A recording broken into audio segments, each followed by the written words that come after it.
What's up, family? Welcome back to another episode of the OneFourthCareers podcast. I'm your host, Xavier, and I'm here with Brandon. Brandon graduated from Duke with a Bachelor of Science in Mechanical Engineering in 2021.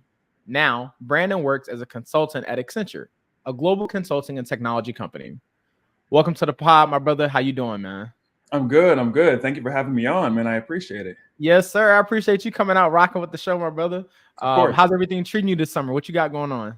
Good, man. Good. Working a lot, traveling a good bit, but really recovering. I tore my Achilles in December, so just a lot of rehab. Yeah. Hopefully that's going well, man. You know, we getting up there in them years. So man. Our bodies aren't cooperating how they used to. Nah, but I got pickleball today, so I'm doing that after this. So my one of my groomsmen, he's in pickleball. Crazy. Shout out to you, Justice. Y'all be safe out there. Y'all gonna have to put me on this summer for sure. I'm gonna have to tap in. I'm gonna have to tap in with it. Yeah, no, I love that. Cool, man. Well, I appreciate you being on the pod. I know you personally. You know, we both work at the same place, and you know, we've talked plenty about your background. Share a little bit about your background with the people. What's relevant for people to know about Brandon? Yeah, Brandon grew up in South Carolina in a very small town. Grew up there, went to a small high school, graduated. Went to Duke, got his mechanical engineering degree there, was on the football team, loves team sports, team environments. That's a big draw that pulled me into consulting. He's been with Accenture for 3 years now, as of June. My guy, our very first segment, it's called A Step Back. With you being in the sports world, I know you are accustomed to what that means. So I want to hit a step back away from regular programming, talking about what you do and your background. And I want you to take me back to the younger years. What did Brandon want to be growing up? Yeah, honestly, Brandon wanted to be a professional soccer player growing up. Doesn't really line up with, playing football or consulting now, but yeah, that was his dream. But the thing is, like I said before, it came from that team environment, that team environment, being with teammates, working with teammates was a common goal. So I feel like that carried me through, brought me to college, stayed in the environment there, and then now, like I said, same thing here. Look, they told you stop tackling people on the soccer field. They said you in the wrong sport. Go. Find a client. Yeah. They said you need to transition. Cool. Well, I appreciate you sharing that. I think that's really interesting. Do you have a favorite soccer team then? Like, have you always been in love with soccer ever since? You got a team? So I like players, not teams. So I love just the sport and playing a lot. But man. So I finished watching a lot of Copa players. James Rodriguez, the Colombian team, just won the Copa tournament. So he's a favorite player of mine, I'd say. Okay, cool. I don't know much about football, but it's always interesting seeing other people's interest in it. And again, maybe I'll get put onto that in pickleball. So I have quite the sports queue. Recently got into F1 as a quick aside. Formula One, watching whatever the Netflix series is. If you haven't seen it, it's actually interesting. I rock with it a little bit. Okay, I'll check it out. Yeah. No. There's a movie too with Brad Pitt out, right? Yeah, I think so. I don't think I really wanted to get into the movie, but we'll see. But okay, that was a cool little step back. That was a nice segment. Next question I have for you, man. Being a consultant, how would you describe your roles and responsibilities? What kind of overview would you give on consulting and what you're doing in that space? Yeah. So I'm a year one consultant. I'll give a little background. I got promoted this past December, so I've been working the last several months as a consultant. I will say, as far as the roles and responsibilities, at the highest level for people not in the industry, I'd say it's really helping clients with tasks, initiatives, projects, things that they can't really support for themselves, whether that's budget-wise or resource-wise. It's really supporting clients in those initiatives. At a more detailed level, I do utility consulting. So I work in our transmission and distribution practice at Accenture. So that's anything that helps with the power delivery system to any kind of commercial or residential buildings. So I guess at a high level, that's what I do. Day-to-day tasks, it really depends. It depends on the work. It depends on the project. I've seen some people that are very specific and do one niche kind of work, or that's the software or some kind of programming. And I see people that are more of a jack of all trades, more of an army knife. And that's where I'd really categorize myself. finding where you can help goes back to that team environment and supporting the best way you can. No, for sure. I know we've talked before, kind of being that utility player, if you will, is something that I think we both have sort of grown into as consultants. Another quick question for you is, how did you actually become a consultant? How did you get into that role? You told me a little bit about that, and I think this is a really cool story for people to hear. No, really good. And a really good question. So I came in, I was, like I said, I came into school, I started studying mechanical engineering early on. And it's funny because I meet a lot of engineers in consulting now. So it's funny that this trope stands true. Yeah. But I went through my first 3 years, got to junior year, and I realized that I did not want to do, engineering outside of school. So at that point, that's when I kind of switched gears. I started thinking about careers that will give me a space and opportunity to grow, but also to try different things. Yeah. And I had a friend, a guy on my team. His name was Mike. I'll give him a quick plug. He's out of the Atlanta office. But he pulled me in and he told me about Accenture, the work he does.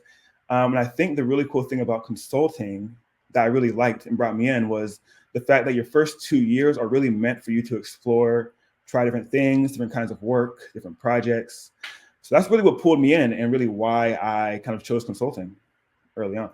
Yeah. And being a consultant, you mentioned you're a year one consultant, but you've been at Accenture for a few years now. Yeah. Being a consultant, being in the industry, what would you say are some of the top skills needed to thrive in the industry as a consultant? Yeah, I will speak to my experience. I think it depends on like practice, kind of work you do, what your specialty is. I think it depends. But for me, I would say being a team player, and I see that, I would expect that across all kinds of work. Being a team player, not being selfish in the work that you're doing and understanding that we're all working towards one bigger common goal. I think that is a skill that needs to be developed, but it's really impactful. Let me think about this. I would say willingness to try new things and curiosity, kind of that bubble. Understanding that you're not just sticking to one job doing one thing, and you have the curiosity to explore and understand and figure out how to do different things that you haven't done before. Yeah. Also a really big skill. I'll give you one more. I'm thinking. I would say just last thing is really just working hard. Having a drive, having a passion, a vision. I think you've told me about this, having a vision for your future, what you want to do and where you want to go. I think that's a huge thing you need as well. I think those three things together, you'll be, do those things, you'll be very successful. Yeah. I love that. I love that those skills you mentioned, and I generally love the diversity across the different episodes that I've been releasing, seeing people's answers to that, because you see the full spectrum of mindsets, of technical skills, of soft skills, the full gambit. A lot of what you mentioned was about the mindset. And I think that's really affirming for people to take away. Is I asked you what the top skills were to be a consultant, to thrive in the industry. And the fact that you mentioned mindsets really highlights how, for people who maybe have imposter syndrome, for people who are just a little bit unsure of what the workforce is like, who just, you don't know what you don't know. I think that's really illuminating, because your mindset dictates a lot of your success no matter what you choose to do. So let that sink in, take that away. And I think that was really powerful, kind of basically what you highlighted there. I agree 100%. Yeah, I agree. Yeah. From skills, I'm curious about programs and associations. So maybe from your experience of different clubs and groups you've been a part of, for people when you want to be around those who are like-minded, who are aspiring consultants, who are aspiring professionals. I think you shared one with me, and I think it was pretty cool. Let me know if you have any more, but what would you tell people about different organizations that you would recommend that they join, or groups that they be a part of? Different organizations. I guess it depends on your goals and what you're looking to do. For me right now, outside of work, I would say I'm joining a lot of financial and, wealth development organizations, trying to understand how to leverage my money in the best ways. Yeah, I think that's really cool. And also, just, a focus of mine right now. More generally, what I would look to do is find some young professionals, or I guess depending on, where you're at in your career, find some young professional groups around your city and join those. Get some exposure. That's what I'm looking to do now. in Atlanta. I moved here, about a year and a half ago. I feel like I've gotten settled in, set up. So now it's time to start exploring. So I would say that's next on my list, is finding a good young professionals group to join and be involved in. Outside of that, Xavier, I don't have too many. I guess I can use some recommendations. Man, honestly, okay. So tell the people this though. You were an athlete in college. So what were you a part of that kind of helped uplift you professionally? Yeah, I would say in college, that is the place to explore. So I was part of a few different student organizations, on the executive, council for those. One that was, really impactful for me and, many people that I knew, especially at Duke, it's PWI. We called it UBA, United Black Athletes. So it was an organization that me and a few other friends on different teams, some on the track team, some on the football team, some on the, women's lacrosse team. We came together my sophomore year and we thought of this idea, a space for Black athletes to really come, share their experiences, support each other, have a safe space. And that was probably one of the, most impactful organizations that I joined. So I guess finding something that you are, really passionate about and really interested in and looking to build it and grow it. Now, they have other classes that are carrying it on. They've grown it to an amazing scale. So quick plug for them, I guess. UBA, United Black Athletes at Duke. They're doing a great job. So I say that's one that really stood out for me. That. Yeah, you better plug them. Now, also, what about, wasn't there like a future initiatives program that you told me about that I wish, I guess I wasn't an athlete, but I feel like it's dope for all athletes, whoever has that opportunity. Share a little bit about that. Yeah, so we had that at Duke, and same thing. It was something that guys on the team were pretty passionate about. We had really good support from our staff. So early on, we developed this program that we called the Duke Futures Initiative, and it's still running now. I know they have athletes still doing events and participating in it, but it started out as really just a place for young professional development. So we would have seminars with some of the Duke professors. They would bring in Duke alumni to speak to us and have a conversation. They would have resume workshops, things like that. That was very helpful, especially in the student athlete bubble. So for any student athletes out there listening in, I think that's a great initiative that if your school doesn't have it, you should push for them to develop something.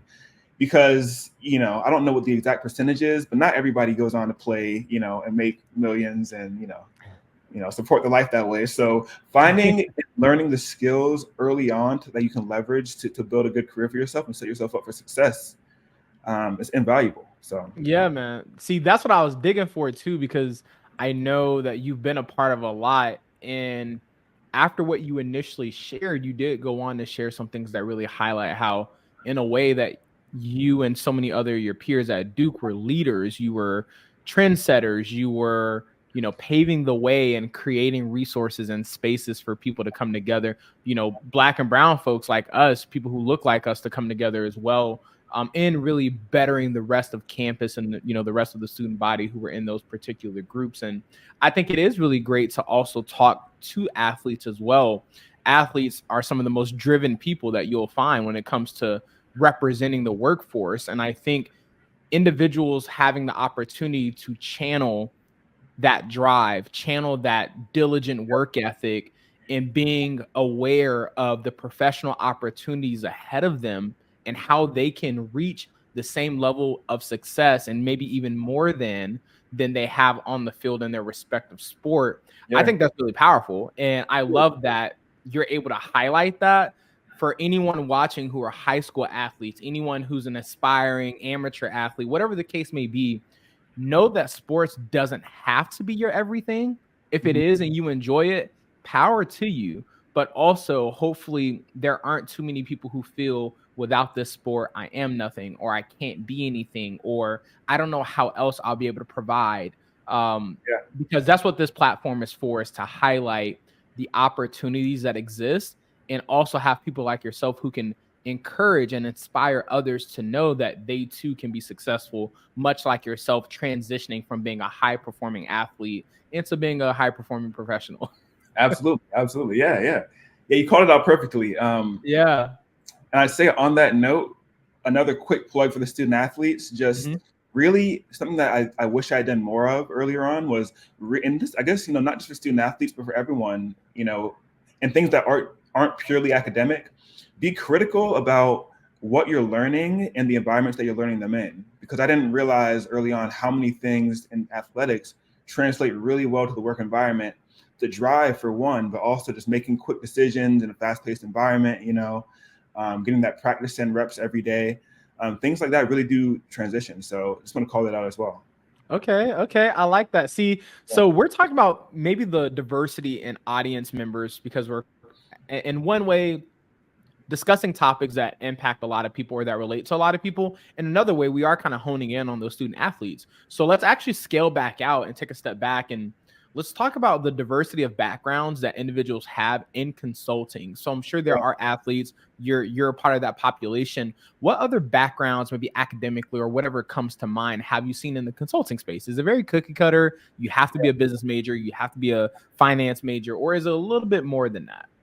Yeah. I would say short answer is a lot more than that, for sure. I've seen a huge diverse background, people that I've met and worked with. And especially at a company like Accenture, it's incredible because it's such a big company. So you meet so many different kinds of people.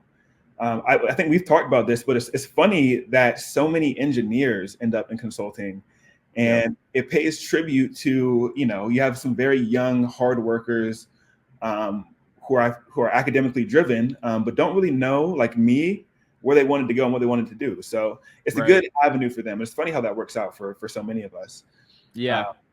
But yeah, outside of that, I mean, you see a lot of experienced hires, people that have been in industry for a long time. I'm seeing more and more, like chemical engineers or people, really focused more so on the energy transition side. I'm seeing more. That's a great point. Yeah. That's a great point. There's so many in consulting, there's so many different things, so many different types of projects and the type of work that people can do as consultants specifically.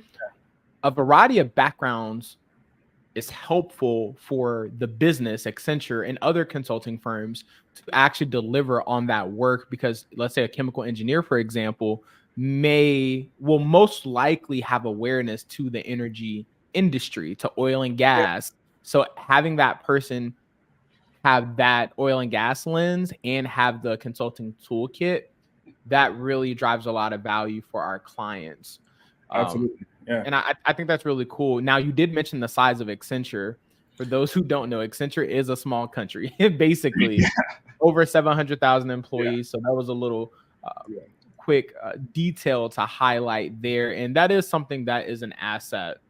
Now, I want to ask you, going back to your undergrad years at Duke, if you could go back and give yourself advice to better prepare yourself for being a consultant or for life or wherever you want to take it, what would that advice look like? What would you go tell B Hill from back in the day? That's a great question. I would tell younger B Hill to, and I feel like this is so cliche, but don't be afraid to really dive into things. I feel like college is a space and a time for learning, for trying new things, for being curious. And a lot of us do that. But for me, at least, I didn't take many things as far as I could have. As far as the extracurriculars that you're trying, the hobbies that you're trying, or that's just that you get exposure to, honestly. Take something and really give some time to it. And don't be afraid to try different things. Yeah. That was the biggest thing for me, I'd say. B Hill said he was doing something for a week. He'd be like, nah, I'm good. I'm done. Doing it for half a semester. Yeah, we're gonna back out of that. I really appreciate that openness though, because I think something else that's really cool for people who are still sticking with us for this episode. My guy graduated just a few years ago. So I think it's really cool to hear someone's point of view when they just recently left undergrad, because that's another purpose of this channel, of the show, is to provide a little bit of mentorship as well, provide people in proximity to ages, depending on the audience member, that may be super relatable and a little trustworthy because it's more recent, so to speak. So I think that's really powerful that in such a short amount of time, you have been able to reflect on some of the additional behaviors, maybe slight different approaches that you could have taken that may have poured into your life even more. So I think that's great. And I think despite you not doing those things, the success you're seeing is a testament to your hard work, your resilience, and so many other traits that you have. So I really appreciate you sharing that for our viewers and listeners. Now, I want to ask you something that's a little bit housekeeping, a little tactical. For people who want to go into consulting, what do they have to look forward to when they enter into the industry? And I ask that more specifically to ask you from a career progression standpoint, from a career pathway standpoint, how can a person expect to grow as a consultant within the industry when it comes to you start as a new joiner, then you go to this level, then the next level? Yep. Is it very vertical, or are there a lot of different nuances that exist of them being able to go to different parts of the business, so on and so forth, from a leveling perspective? Yeah, no, good question. And I'll start by saying that I have only worked for Accenture. I do think some of these trends, are similar at other consultancies, but speaking from my experience, yeah, it is very vertical. It's what they call an up or out industry. So it's, you're continuing to progress, learn, improve, build on your skills. The one good thing that I would call out as far as the industry is that at Accenture, it's a learner's environment. So for people that are very curious and driven and want to learn and develop themselves, it's the perfect environment. And I think, Xavier, we were talking about this a little earlier, but it's very hard to find, what I would call an academic environment where you're driven and pushed to learn and grow. So I say that's the biggest thing is like, as you're progressing and as you're continuing on, there's an expectation that you are growing and developing, adding to your skills, learning new things, passing those things along to other employees. And as you continue to grow. So I would say that's the biggest call out I would make for the consulting industry. Yeah. And biggest expectation, is that you're continuing to grow, continuing to learn. Yeah. I rock with that. I love that. Very rich feedback there. When it comes to understanding the industry, the culture of the industry, the up or out piece is a really good call out. A lot of people who are aware of the industry are probably familiar with that. For those who don't, to Brandon's point, it is about the expectation that you are progressing. The organization, the firms will give you everything you need to be successful. Some things you're going to have to go get for yourself. And the structure of the organization is designed for you to progress. If you're not progressing, or if you stall out, depending on the circumstances, it may be a mutual opportunity for you to potentially exit. So that's probably one way to think about it. From there, I want to transition to our last segment of the episode, man. This segment is called a 3-piece. So I say you from the South. I mean, a lot of people say the Carolinas, like some people have beef over it, but I mean, the word South is in the name. So I got to give you that. No matter what a 3-piece is. We all got our favorite 3 pieces from wherever we getting it from. So I need a 3-piece from you, brother, on your career. I need 3 words from you that describe your career journey thus far. 3 words, 3-piece. I'd say unexpected. Okay. I'd say promising. Okay. I'd say for the last one,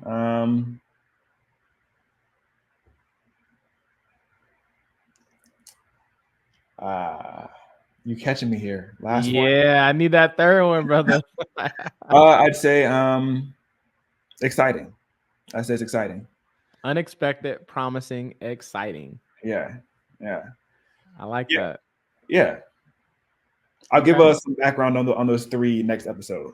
Yeah, nah, for sure. Facts. I love that. That's really cool. So from there, unexpected, promising, exciting. See, some of those are 3 words you chose that describe your career journey thus far. A couple of those words, the promising piece and the exciting piece, maybe give a little preview to what's ahead. So with that, in the next year or 2, where do you see yourself? Yeah. I see myself, I told you I was a recent consultant promote. So I see myself continuing to develop my consulting acumen in my industry.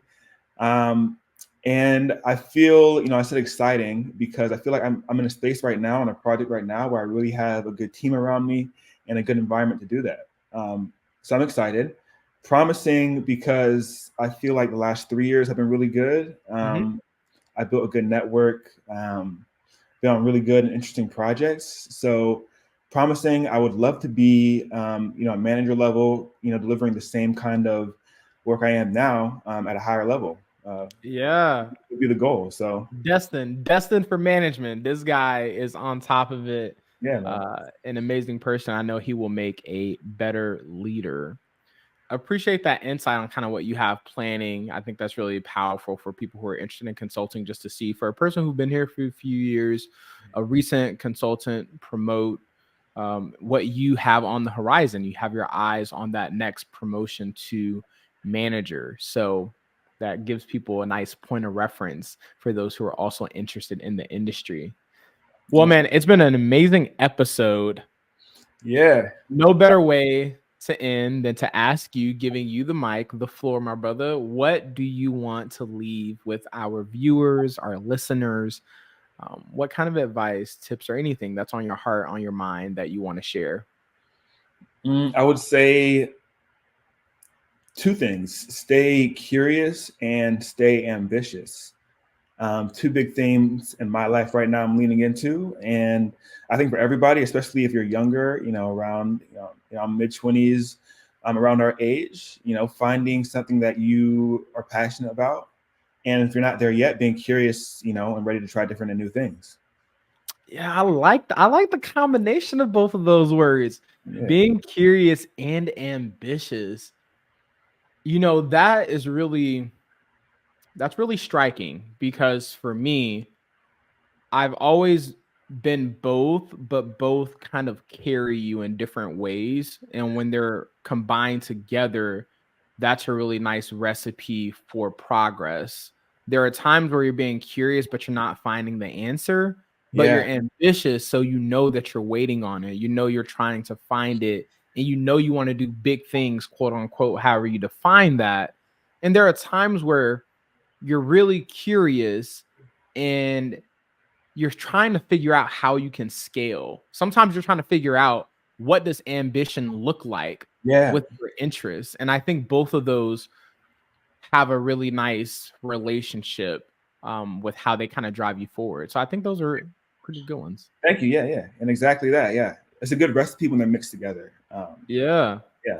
Okay. Well, I look forward to seeing how your curiosity continues to develop in your ambition. I know you have it, in the way that you've shown up in the workplace. Your brand being here at Accenture, man, has been phenomenal.